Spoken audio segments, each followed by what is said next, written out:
Hello दोस्तों, आप सभी का बहुत बहुत स्वागत है आपके अपने यूट्यूब चैनल M2 अवधि पर। साथियों, काफ़ी दिनों से आप सभी की क्लासेज नहीं चल पाई हैं, इसके लिए माफ़ी चाहूँगा। अब से क्लासेज स्टार्ट हो गई हैं, आप सभी अपनी क्लासेज कंटिन्यू कर लें। हाँ तो दोस्तों, आप सभी ने पिछले क्लास में आइडेंटिफिकेशन ऑफ होम्योपैथिक ड्रग्स में तने और पत्ती के बारे में पढ़ लिया था। आज की क्लास में हम सभी इसके आगे फूल और फल के बारे में जानेंगे। जिन साथियों ने अभी तक चैनल को सब्सक्राइब नहीं किया है, चैनल को सब्सक्राइब कर लें, जिससे लेटेस्ट वीडियो आप सभी तक पहुंचती रहे। तो दोस्तों, क्लास को शुरू करते हैं। इसमें अगली हेडिंग है फूल, द फ्लावर। फूल हमारे लिए सुंदरता की चीज़ है, लेकिन पौधों के लिए यह महत्वपूर्ण है क्योंकि ये यौन प्रजनन का केंद्र हैं। वे फल और बीज पैदा करते हैं।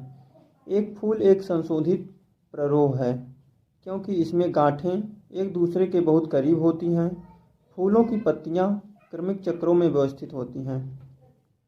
अगली हेडिंग है एक विशिष्ट फूल के भाग। अपने क्षेत्र में उगने वाले किसी भी रंग या आकार का फूल लेने पर आप उसमें देखेंगे कि उसकी मूल योजना एक जैसी है, यानी फूल डंठल पर लगा होता है जिसे पेडिकल कहा जाता है।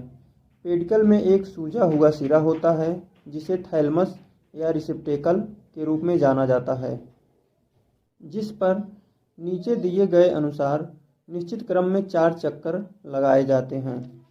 जैसे सहायक भंवर, इसमें पहला है कैलेक्स, बाह्य दलों का संग्रह। हरे बाह्य दलों का सबसे बाहरी चक्र जिसका मुख्य कार्य सुरक्षा करना है। अगला है कोरोला, पंखुड़ियों का संग्रह। विभिन्न रंगों की पंखुड़ियों का अगला चक्र। वे परागण के लिए कीड़ों को आकर्षित करने में मदद करते हैं। अगला है एंड्रोइकियम, पुरुष प्रजनन भाग। इसमें पुंकेसर का संग्रह होता है। प्रत्येक पुंकेसर में एक लंबा पतला तंतु होता है जिसके सिरे पर एक संयोजक के साथ द्विपालीय परागकोश होता है। परागकोश परागण के लिए परागकणों का उत्पादन करते हैं।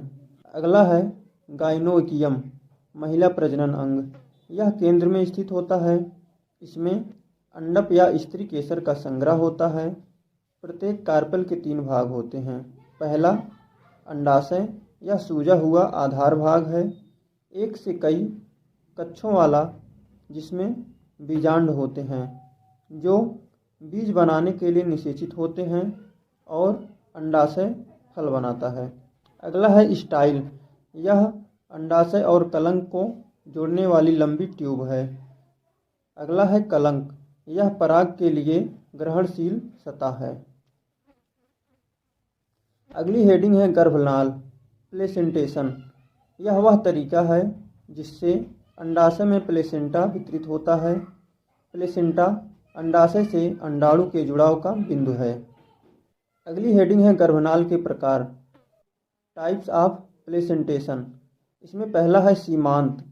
अंडाशय एक कक्षीय होता है और बीजांड अंडाशय के किनारे पर व्यवस्थित होते हैं, जैसे मटर और चना के पौधों में।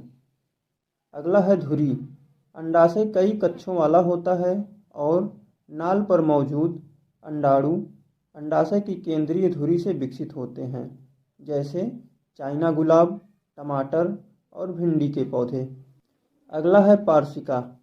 अंडाशय एक कक्षीय होता है और इसकी भीतरी दीवार में बीजांड जुड़े होते हैं, जहां निकटवर्ती अंडक के किनारे मिलते हैं, जैसे सरसों और खीरा के पौधों में। इसमें अगला है बेसल। अंडाशय एक कक्षीय होता है और नाल अंडाशय के आधार पर विकसित होता है और एक ही बीजांड धारण करता है, उदाहरण के लिए सूरजमुखी। अगला है मुक्त केंद्रीय। गाइनोइक्योम, सिनकार्पस और पॉलीकार्पेलरी हैं, लेकिन एक कोशिकीय हैं क्योंकि सेप्टे अनुपस्थित होता है। नाल के मध्य भाग में कई बीजांड होते हैं, जैसे डायंथस प्रिमुला। अगला है सतही। अंडाशय पॉलीकार्पेलरी, सिनकार्पस और बहुकोशिकीय होता है, जिसमें कक्षों की पूरी भीतरी दीवारें अपराऊतक से पंक्तिबद्ध होती हैं ताकि अंडाणु चारों ओर विकसित हो सकें। उदाहरण के लिए वाटर लिली, निम्फिया का पौधा। दोस्तों अगली हेडिंग है फल, द फ्रूट। एक सच्चा फल एक पका हुआ अंडाशय है जो निषेचन के बाद विकसित होता है। बीजांड विकसित होकर बीज बनते हैं और अंडाशय की दीवार परिपक्व होकर फल की दीवार बन जाती है, जिसे अब पेरिकार्प कहा जाता है। पेरिकार्प मोटा या पतला हो सकता है। आम जैसे मांसल फलों में पेरिकार्प मोटा होता है और 3 क्षेत्रों में विभेदित होता है। इसमें एपिकार्प फल की त्वचा बनाता है, मेसोकार्प मध्य गूदेदार, एंडोकार्प आंतरिक कठोर और पथरीला या अक्सर पतला होता है। सूखे फलों में पेरिकार्प पतला सूखा कागज जैसा मोटा लकड़ी जैसा हो सकता है, लेकिन 3 क्षेत्रों में विभाजित नहीं होता है। अगली हेडिंग है फलों के प्रकार। फल के 3 बुनियादी प्रकार हैं। पहला सरल फल, एकल मोनोटो पॉलीकार्पेलरी सिनकार्पस अंडाशय से विकसित होता है, जैसे मटर और टमाटर के पौधों में। अगला है समग्र फल, पॉलीकार्पेलरी एपोकार्पस अंडाशय से विकसित होने वाले एक ही थैलमस पर साधारण फलों या फ्रूटलेट्स का संग्रह, जैसे कैलोट्रोपिस का पौधा।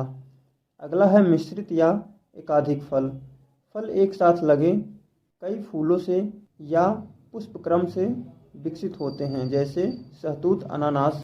दोस्तों आज के लिए बस इतना ही। दोस्तों इसके आगे हम सभी होम्योपैथिक दवाओं के बॉटेनिकल नेम, उसकी फैमिली और उसके सिनोनिम्स के बारे में पूरी जानकारी लेंगे। दोस्तों वीडियो अच्छी लगी हो तो वीडियो को लाइक ज़रूर करें और होम्योपैथिक फार्मासिस्ट की तैयारी करने वाले अपने साथियों को भी शेयर कर दें। दोस्तों टेलीग्राम ग्रुप @Avodhi45 से आप सभी जुड़कर और वहां से हमें कांटेक्ट कर सकते हैं। धन्यवाद दोस्तों।